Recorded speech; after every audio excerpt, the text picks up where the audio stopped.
संस्कृत मित्राणि नमः संस्कृताय संख्यात्मक गंगा का एपिसोड नंबर 13 है। आज हम लोग ये देखेंगे कि क्या क्या चीज़ें संस्कृत में जो 16 के रूप में प्रसिद्ध हैं, माने 16 चीज़ें हों और वो बड़ी प्रसिद्ध हों। तो आज देखते हैं इस वीडियो में हम लोग कि देखिए 16 संस्कार प्रसिद्ध हैं, हमारे यहाँ षोडश मातृका प्रसिद्ध हैं, हमारे यहाँ षोडशोपचार पूजन प्रसिद्ध है, हमारे यहाँ षोडश चंद्र की कलाएं, चंद्रमा की कलाएं 16 प्रसिद्ध हैं और सूक्ष्म शरीर में 17 अवयव हैं। अब यहाँ से 17 शुरू हो जाएगा ना। तो आइए आज हम 16 और 17 पर बात करते हैं। संख्यात्मक गंगा का एपिसोड नंबर 13, 16 और 17। तो आइए षोडश संस्कार क्या क्या हैं। षोडश संस्कार में गर्भाधान संस्कार, फिर पुंसवन संस्कार, सीमंतोन्नयन संस्कार, जातकर्म संस्कार, नामकरण संस्कार और निष्क्रमण संस्कार, अन्नप्राशन संस्कार, चूड़ाकर्म संस्कार, कर्णवेद संस्कार, उपनयन संस्कार, वेदारंभ संस्कार, केशांत संस्कार, समावर्तन संस्कार, उद्वाह संस्कार, विवाह संस्कार और त्रेताग्नि संस्कार यानी दाह संस्कार। तो ये 16 संस्कार हमारी भारतीय संस्कृति में, हमारे संस्कृत वाङ्मय में प्रसिद्ध हैं। 16 संस्कार करने चाहिए व्यक्ति को जन्म से लेकर, यानी जन्म के पूर्व से संस्कार शुरू हो जाते हैं और आखिरी देह संस्कार माने अग्निदाह संस्कार तक हमारा संस्कार चलता है। माने जब अग्नि में हमारा शरीर चला जाता है ये आखिरी संस्कार होता है। और गर्भाधान संस्कार, जिस दिन से आप गर्भकाल में आते हैं तब से गर्भाधान संस्कार से हमारा पहला संस्कार शुरू हो जाता है। तो 16 संस्कार प्रसिद्ध हैं जो अभी आपने देखा। एक बार मैं और बोल देता हूं ताकि जो लोग नहीं सुन पाए सुन लें। गर्भाधान संस्कार, पुंसवन संस्कार, सीमंतोन्नयन संस्कार, जातकर्म संस्कार, नामकरण संस्कार, निष्क्रमण संस्कार, अन्नप्राशन संस्कार, चूड़ाकर्म संस्कार, कर्णवेद संस्कार, उपनयन संस्कार, वेदारंभ संस्कार, केशांत संस्कार, समावर्तन संस्कार, उद्वाह संस्कार, विवाह संस्कार, त्रेताग्नि संस्कार यानी दाह संस्कार। गर्भाधान में गर्भ में जब आप आते हैं, पुंसवन में गर्भ के पहले बच्चे के हित के लिए किया जाता है। सीमंतोन्नयन में जिसके गर्भकाल में जो स्त्री होती है उसके बालों को उठा करके सूर्य दर्शन कराया जाता है। जातकर्म संस्कार भी इसी प्रकार होता है। बच्चा पैदा होता है तो नामकरण संस्कार करते हैं, बच्चे को बाहर निकालते हैं, सूर्य भगवान का दर्शन कराते हैं। निष्क्रमण संस्कार है। अन्नप्राशन में बच्चे को हम कुछ खाना दाना खिलाते हैं जिसको पसनी कहते हैं, गाँव में वो पसनी संस्कार है। चूड़ाकर्म संस्कार में उसको चूड़ा इत्यादि पहनाया जाता है। कर्णवेधन में उसका कान छेदा जाता है। उपनयन संस्कार में उसका बरुआ व्रतबंध जनेऊ किया जाता है। वेदारंभ में उसकी पढ़ाई आरंभ कर दी जाती है, बच्चा पढ़ने जाने लगता है। केशांत संस्कार में उसके केशों के संस्कार होते हैं। समावर्तन विद्या पढ़ाई के बाद समावर्तन संस्कार होता है जिसको दीक्षांत समारोह आजकल कहते हैं। उद्वाह संस्कार विवाह के पहले का संस्कार है, फिर विवाह संस्कार और लास्ट में त्रेताग्नि संस्कार माने दाह संस्कार। इस प्रकार से 13 संस्कार हिंदू रीति रिवाजों में प्रचलन है।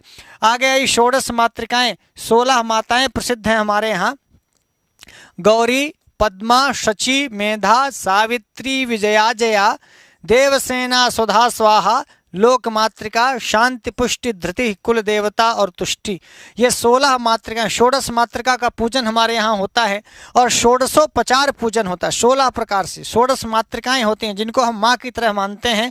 उनमें जैसे गौरी हुई, गौरी, पद्मा, शची, मेधा, सावित्री, विजया, जया, देवसेना, स्वधा, स्वाहा, लोकमातृका, शांति, पुष्टि, धृति, कुल देवता और तुष्टि। ये षोडश मातृकाएं प्रसिद्ध हैं हमारे यहाँ। आगे चलें तो आप षोडश मातृका के बाद 16 प्रकार से भगवान की पूजा हो सकती है। षोडशोपचार पूजन करते हैं। तो षोडशोपचार पूजन में क्या करते हैं? पाद्यम, अर्घ्यम, आचमनीयम, स्नानम, वस्त्रम, आभूषणम, गंधः, पुष्पम, धूपः, दीपः, नैवेद्यम, आसनम, तांबूलम, स्तवनम, तर्पणम, नमस्कारः। ये 16 प्रकार से किसी की पूजन करनी चाहिए। खासकर ईश्वर का जब हम आराधना करते हैं, उपासना करते हैं, पूजन वंदन करते हैं तो 16 प्रकार से पूजन करते हैं। हम उनको पैर धोने के लिए पानी देते हैं, कुल्ला इत्यादि करने के लिए अर्घ्य देते हैं, आचमन करवाते हैं, स्नान करवाते हैं, भगवान को वस्त्र पहनाते हैं, उनको आभूषण कुछ चीज़ें स्वर्णाभूषण इत्यादि देते हैं, गंध माने अगरबत्ती इत्यादि करते हैं, पुष्प माने फूल चढ़ाते हैं, धूप बत्ती करते हैं, दिया दिखाते हैं, आरती करते हैं, दीप करते हैं, नैवेद्य माने भोग लगाते हैं, आसन माने बैठने के लिए आसन देते हैं, तांबूल माने पान सुपारी उनको खिलाते हैं, स्तवनम उनकी स्तुति करते हैं, तर्पण माने जल से तर्पण करते हैं, आखिरी में नमस्कार करते हैं। ये 16 प्रकार से हम भगवत पूजन कर सकते हैं, आराधना कर सकते हैं। इनको कहते हैं षोडशोपचार पूजन। तो षोडशोपचार पूजन हो गया, षोडश मातृकाएं हो गई, 16 संस्कार हो गए। 16 चीज़ें क्या क्या प्रसिद्ध हैं देख लीजिए। आपको भारतीय संस्कृति में षोडश चंद्र कलाएं, चंद्रमा की 16 कलाएं प्रसिद्ध हैं। एक क्षमता, मानदा, क्षमता, चंद्रिका, मानदा, कांति, प्रशा, ज्योत्सना, तुष्टि, श्री, पुष्टि, प्रीति, रति, अंगदा, द्युति, पूर्णा और शशिनी और अमृता। ये 16 कलाएं हैं। 16 कलाएं, चंद्रमा षोडश कला वाला माना जाता है। तो देखिए, क्षमता, चंद्रिका, मानदा, कांति, प्रशा, ज्योत्सना, तुष्टि, श्री, पुष्टि, प्रीति, रति, अंगदा, द्युति, पूर्णा, शशिनी और अमृता। ये 16 कलाएं चंद्रमा की प्रसिद्ध हैं। आइए अब 16 को 17 में वेदांत सार में 17 प्रकार के अवयव बताए गए सूक्ष्म शरीर के। सूक्ष्म शरीर के 17 अवयव बताए गए, जिसमें देखिए पंच ज्ञानेंद्रियां हैं, श्रोत्र, त्वक, चक्षु, जिह्वा और घ्राण, और इसके बाद बुद्धि और मन और पंच कर्मेंद्रियां और पंच वायु। तो 5 कर्मेंद्रियों में ये 5 कर्मेंद्रियां हो गई, 5 वायु हो गए और 5 ज्ञानेंद्रियां हो गई, 15 और बुद्धि और मन प्लस 2 कर दीजिए, तो ये 17 अवयव हो गए। 17 अवयव बताए गए। पंच ज्ञानेंद्रियां, देखिए लिखा पंच ज्ञानेंद्रियां, बुद्धि 1, मन 1, पंच कर्मेंद्रियां 5 और पंच वायु 5, बराबर हो जाएगा 17। 5 1 6 1 7, 7 और 10 17। तो ये 17 अवयव बताए गए। फिर से एक बार देख लें। 17 अवयव में 5 ज्ञानेंद्रियां हैं, श्रोत्र, त्वक, चक्षु, जिह्वा, घ्राण, और एक बुद्धि और एक मन। फिर पंच ज्ञानेंद्रिय में वाग, पाणि, पाद, पायु और उपस्थ। पंचवायु में प्राण, अपान, व्यान, उदान और समान। ये 17 चीजें मिलाकर, माने पंच ज्ञानेंद्रियों में ये 5 लिख दो, बुद्धि 1, मन 1, पंच कर्मेंद्रियां 5 और 5 वायु 5। तो 5 5 10 11 12 12 5 17। ये 17 अवयव हैं वेदांत सार के सूक्ष्म शरीर में, ध्यान रखिएगा। तो ऐसे आप जान लें, पंच ज्ञानेंद्रियां, पंच कर्मेंद्रियां, पंच वायु 15 हो जाएगा, बुद्धि और मन 17 हो जाएगा, याद हो जाएगा। पंच ज्ञानेंद्रियां, पंच कर्मेंद्रियां, पंच वायु, बुद्धि और मन 17 अवयव होते हैं सूक्ष्म शरीर के। 17 अवयव आपको बताए गए, कर लेंगे इसको। सूक्ष्म शरीरस्य सप्तदश अवयवानि वेदांत सारे, पंच ज्ञानेंद्रियाणि, पंच कर्मेंद्रियाणि, पंच वायु और एक बुद्धि और मन, कर लेंगे।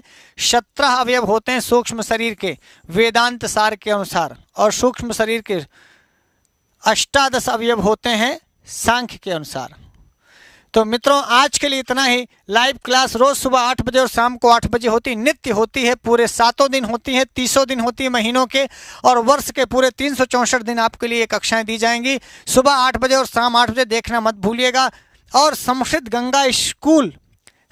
गंगा स्कूल भी एक चैनल खोला गया है, जिसमें सीबीएसई बोर्ड के बच्चों के लिए और यूपी बोर्ड के बच्चों के लिए जो एनसीईआरटी की किताबें हैं, जिनमें 6 से 12 तक की संस्कृत पढ़ाई जाती है, वो चैनल भी आपके बच्चों के लिए खोला गया है।